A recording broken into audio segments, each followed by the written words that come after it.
जय विजय ने कीधु कि जाओ आमा भगवान ने इच्छा थी भाई भगवान ની ઈચ્છા વગર પાંદડું ન લે जय विजय ने ज्ञान देवा अपावा माटे भगवान ने आ सनत कुमारो निमित्त बनाव्या मित्र सनत कुमार ने શું મજાલ કે जय विजय ने श्राप આપે ભગવાનના દ્વાર પર ને પણ ભગવાનની જ ઈચ્છા હતી ઘણી વખત આપણે કેટલીક વખત કોઈકને વાત ન કહી શકે તો મીડિયા થ્રુ આપણે કેવડાવી વ્યક્તિ થ્રુ વાત કેવડાવી ડાયરેક્ટ ન કહી શકે તો ઇનડાયરેક્ટ પણ ભગવાનની ઈચ્છા હતી કે આવું બને નહીતર કોઈની મજાલ છે કે ભાઈ ભગવાનના ઘરે આવીને ઘા કરી જાય વાતમાં માલ નથી પણ ભગવાનની ઈચ્છા એવી હતી કે જય વિજયની ભક્તિમાં થોડી કચાશ છે ને એ પાકા બને એટલા જય વિજયને પરેશાન કરવા માટે નહીં નિર્બળ દેખાડવા માટે નહીં નબળું પાડવા માટે નહીં પણ જયને વિજય મજબૂત બને એટલા માટે પાછું ભગવાને વચન આપ્યું કે જાઓ હવે તમને શ્રાપ મળ્યો એટલે આમાં મારું કાંઈ હાલે નહીં બ્રાહ્મણનો શ્રાપ ભગવાન કહે છે કે મારાથી પણ ઉપર વધશે બ્રાહ્મણનો શ્રાપ એટલે હે જય વિજય હું કાંઈ નહીં કરી શકું પણ ત્રણ વખત એ રાક્ષસ યોનિમાં અંત વખતે હું આવી તમારો ત્રણ વખત હું ઉદ્ધાર કરીશ આવું ભગવાને વચન આપ્યું જય ને વિજય શ્રાપિત બન્યા છે આ બાજુ સુખદેવજી કહે છે કે રાજન બસ આ એ જ કથા છે કે દ્વિતીયના પછી ગર્ભનો પ્રસવ થયો હિરણ્યાક્ષર અને હિરણ્યકશ્યપુ બે પુત્ર જન્મ થયા 100 વર્ષ પછી ગર્ભ પ્રસવ થયો છે એમાં હિરણ્યાક્ષ જે એ અતિશય પાપાચાર દુરાચાર કરે છે પૃથ્વીને રસાતળમાં લઈ ગયો ભગવાને મનુ મહારાજને પૃથ્વીનું રાજ્ય સોંપ્યું એટલે રાક્ષસ ને કોણ પરાસ્ત કરે તો બ્રહ્માજીએ છીક ગાધી છીકમાંથી વરા ભગવાન પ્રગટ થયા અને અંતે વરા ભગવાન પ્રગટ થતાની સાથે જ અંદર રસાતળમાં ગયા અને હિરણ્યાક્ષ રાક્ષસ સાથે ભીષણ યુદ્ધ કર્યું અને એનો વધ કરી અને ભગવાન એ સ્વરૂપને લઈ અને પુનઃ ધરતી ઉપર પુનઃ મનુ મહારાજને રાજ્ય પ્રસ્થાપિત કર્યું બોલો વરાહ નારાયણ ભગવાન કી જય બધા જ સર્વ લોકોએ ભગવાનની સ્તુતિ કરી છે જીતમ જીતમ તે અજિત્ય યજ્ઞ ભાવન ત્રયીમયાસ્વામ પરિધૂનવતે નમઃ યદરોમ ઘરતે સુનીલુરધ્વરા તસ્મૈ નમઃ કારણ શુકરાયતે તસ્મૈ નમઃ કારણ શુકરાયતે जितम अजितम ते अजित यज्ञ भावन त्रयीमयाय परिधुन्वते नमः यद्रो वगर्दे सुनीलिलुरध्वरा तस्मै नमः कारण शुकराय सुख वराह એટલે ભગવાન ભૂંડના રૂપમાં પ્રગટ થયા હિરણ્યાક્ષનો વધ કર્યો પૃથ્વીનું રાજ્ય મનુ મહારાજને સોંપ્યું અને એ મનુ મહારાજે પૃથ્વીનું રાજ્ય ભોગવી સંસાર સુખ ભોગવ્યું એના દ્વારા આકૃતિ દેવહૂતિ પ્રસૂતિ થયા પ્રિયવ્રતને થાનપાદ બે પુત્ર થયા આમ એનો વંશ આગળ વધવા લાગ્યો છે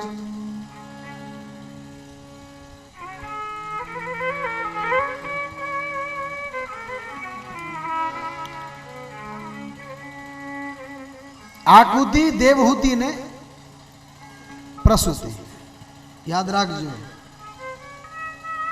સૌથી સૃષ્ટિનું પહેલું જોડું કયું તો કે મનુ અને શત્રુપા એમની ત્રણ દીકરીઓ આકૃતિ દેવહૂતિ ને પ્રસૂતિ બે પુત્ર થયા પ્રિયવ્રત અને ઉત્તાનપાદ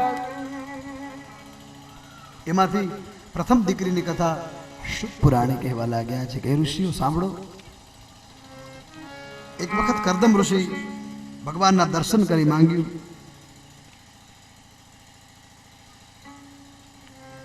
કે જે મને ભક્તિ કરવામાં સહાયક બને એવી પત્ની આપો કે જે ભક્તિ માર્ગમાં મારે સહાયક બને. પત્નીમ મનોરમામ દેવીમ મનોવ્રત્તાનુસારિણીમ તારિણીમ દુર્ગ સંસાર સાગરસ્ય કુલોદ્ભવા. પત્નીમ મનોરમામ દેહીમ મનોવૃત્તાનુસારિણીમ, મને એવી ડાઈ ડાઈ પત્ની આપો કે એ પત્ની ના સહારે હું સંસાર રૂપી સાગરને તરી શકું. જેમ સામે કિનારે પાર જવા માટે નાવડીની જરૂર પડે ને, એમાં સંસાર રૂપી સાગરને પાર કરવા એક સારી સ્ત્રીની જરૂર હોય. એટલે આજીવન સાથ આપે. 15 વર્ષ થયા ડખો કરે છૂટાછેડા લેવા છે તો પછી નાવ પહોંચે નહીં ભાઈ. તારિણીમ દુર્ગ સંસારમ, આ દુર્ગમ એવા સંસારને પાર કરવા માટે એવી સુંદર સુશીલ પત્ની કે જે સંસ્કારી હોય.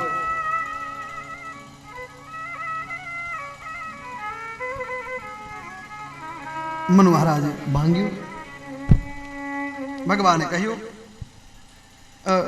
કરદમ ઋષિ માંગ્યું, ભગવાને કહેવા લાગ્યા કે મનુ મહારાજ આપને ત્યાં એમની દીકરી લઈને આવશે, એની સાથે તમે પાણી ગ્રહણ કરજો. હે ઋષિઓ, કરદમ ઋષિના આશ્રમમાં મનુ મહારાજ આવે છે. મનુ મહારાજ આવીને પોતાની દીકરીને મનુ મહારાજે દીકરીનો પરિચય કરાવ્યો કે આ મારી દેવહૂતિ નામની દીકરી છે.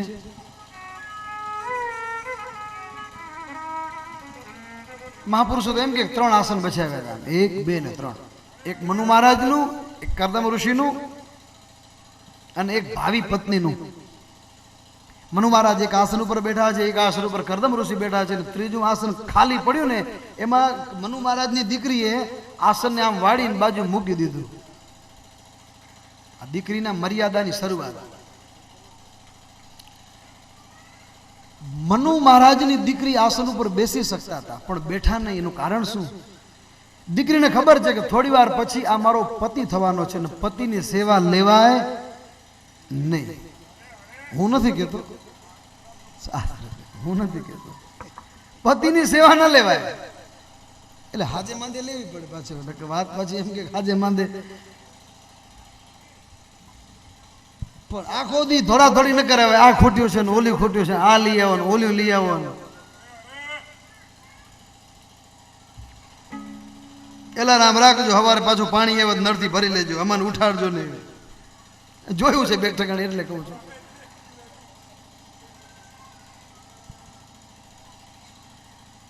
હોય ભાઈ અમુકે વારા રાખ્યા હોય, ઘણું વારા ચડી આવે પણ એ હંપો હોય ત્યાં સુધી વાંધો નહીં. હંપ એકબીજાની અનુકૂળતાથી થાય તોય પાછો આમાં કાંઈ વાંધો નથી. પરાણે કામ ન લેવું ન દેવું, તકલીફ જ ત્યાં ઊભી થાય છે. દીકરી આસન ઉપર બેઠા નહીં, આસનને બિછાવ્યું, પ્રણામ કર્યા.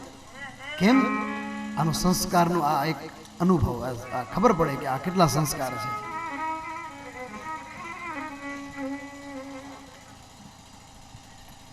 અંધારામાં પેલા તો લાઈટ નથી, કદાચ માનો લાઈટ જાય, કુશળ કોણ છે એની આ વાતો બધી છે. કુશળ કોણ હોય?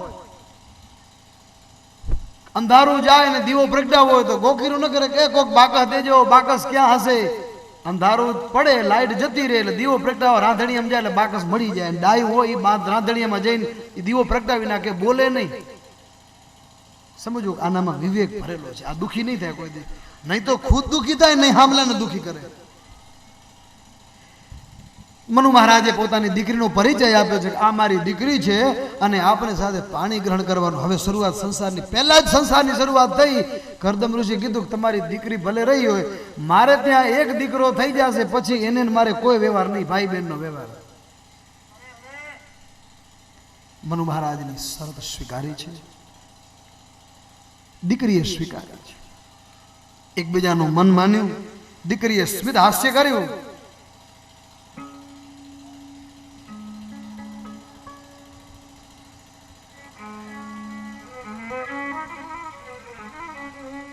દીકરીએ દલીલ નથી કરી મનુ મહારાજને કે હવે આમાં લગ્ન પછી એક દીકરો થઈ જશે પછી અમારે વ્યવહાર નહીં રહે, મારે જિંદગી કોના ભેગી જીવવી, કાંઈ દલીલ નથી કરી. પિતાએ કહ્યું એ સત્ય, સ્મિત હાસ્ય કર્યું. એનો મતલબ એ થયો કે આ આને અનુકૂળ છે. બાપ હંમેશા દીકરી માટે એવો જ વર ગોતે જે એને અનુકૂળ હોય. સંસ્કૃતના વિદ્વાનો તો એમ કહે, વિનોદ હાસ્ય માટે, કન્યા વરયતે રૂપમ માતા વિત્તમ પિતા કુલમ. દીકરીને જો વરની પસંદગી કરવાની આવે તો એ શું જોઈએ? તો કન્યા વરયતે રૂપમ. દીકરી હંમેશા એ જોવે કે આ રૂપાળો છે કે નહીં, હેન્ડસમ છે કે નહીં. પછી એ શું કમાય પછી બીજા નંબરમાં, રૂપાળો હોય છે કે નહીં. અમુક સામે પાછા એ ફોટો દઈ મૂકે, હોય કારા ભલે મારી જેમ, પણ એ ફોટામાં એવું બધું કમ્પ્યુટરમાંથી કાંઈક સિસ્ટમ ફેરવીને આમ ક્લિયર ફોટો મોકલાવે. ફોટો જોઈને હા પાડી દે ને પછી ઘરે જાય તેમ કે આ વકલ બીજી છે. એમાં એલો લોટ નથી, આ ફોટામાં એલું નથી, છેતરાઈ ગયા. એટલે હવે તો બધું કાયદેસર બધું કરે કે ભાઈ ફોટો એ મોકલાવજો ને પછી અમે આંટો મારી જશું, પછી ઈ જાય, પછી બધું આગળ વાત વધે. ફોટામાં છેતરાય.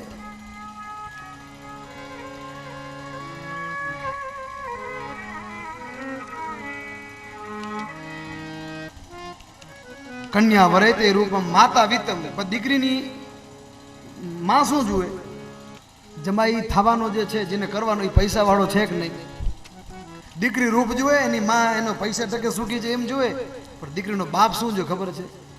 કન્યા વરયતે રૂપમ માતા વિત્તમ પિતા કુલમ. પણ દીકરીનો બાપ ખાનદાન જુએ કે આ કારો ધોરો હશે હાલશે, પૈસે ટકે આછો પાત્રો હશે હાલશે, પણ એનું મોહાર અને એની ખાનદાની મજબૂત તો છે ને, આમાં દાગ નથી લાગ્યો ને ક્યાંય. એટલે એના માટે મંજૂર. એનો દીકરીનો બાપ ખાનદાની જુએ.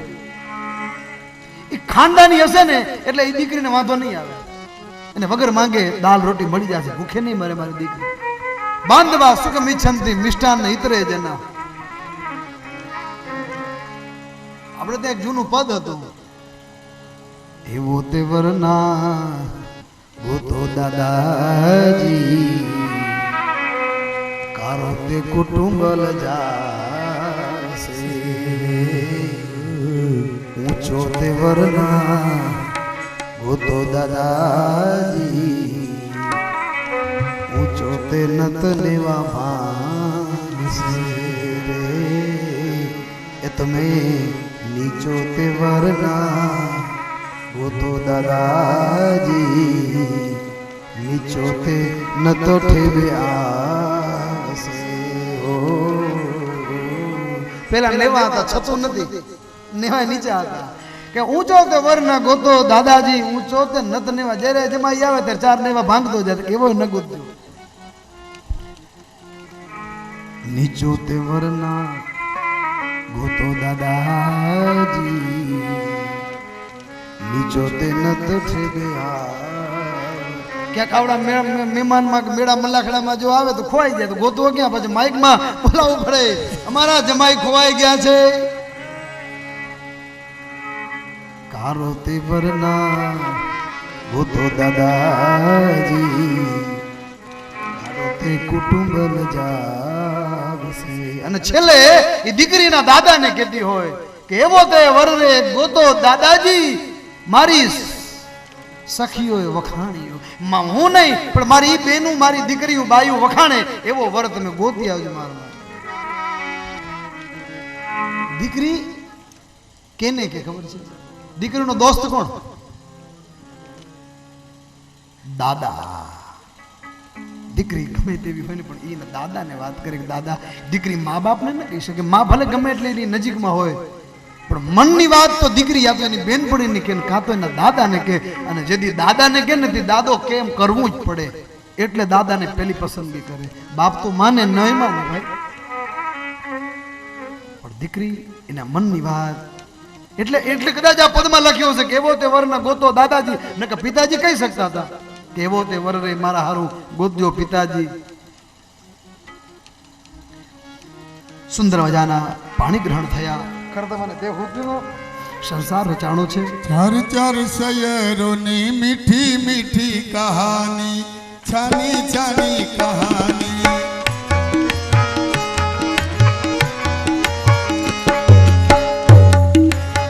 ચાર ચાર શયરોની મીઠી મીઠી કહાની, એ ચાર ચાર તેને બેન સાસરીએ સાજન, તને કેવો વર ગમશે, તને કેવો વર ગમશે.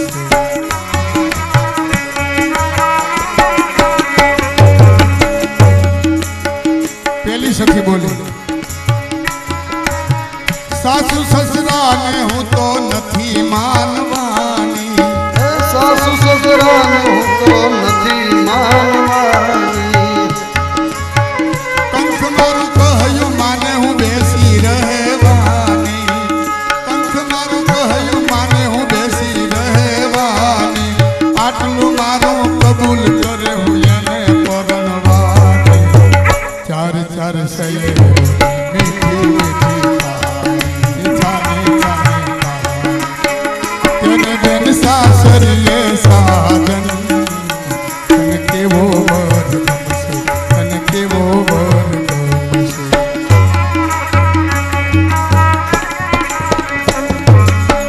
બીજી સખી બોલી, સાસરીએ નથી જવાની, અહીંયા બોલાવવાની.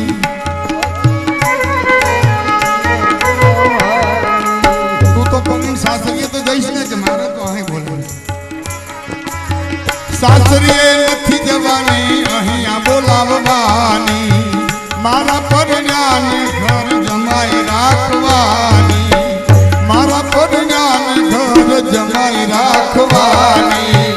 ક્યાં ગયા આમ આવો લાવો જરા પાણી, ક્યાં ગયા આમ આવો લાવો જરા પાણી.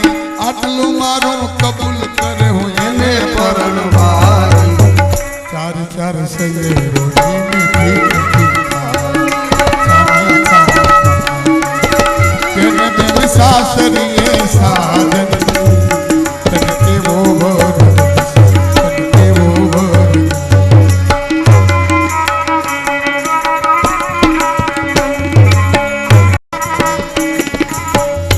પણ છેલ્લી શક્તિ સરસ જવાબ આપણે ભારતની જે સંસ્કૃતિને ઘોળી અને જન્મ આપ્યો હોય એ બેન શું કહે છે?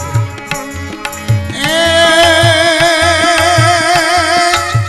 સાસુ સસરાની હું તો સેવા કરવાની, સાસુ સસરાની હું તો સેવા કરવાની.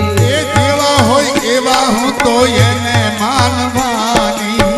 જેવા હોય એવા હું તો એને માનવાની. એ સાસુ સસરાની હું તો સેવા કરવાની.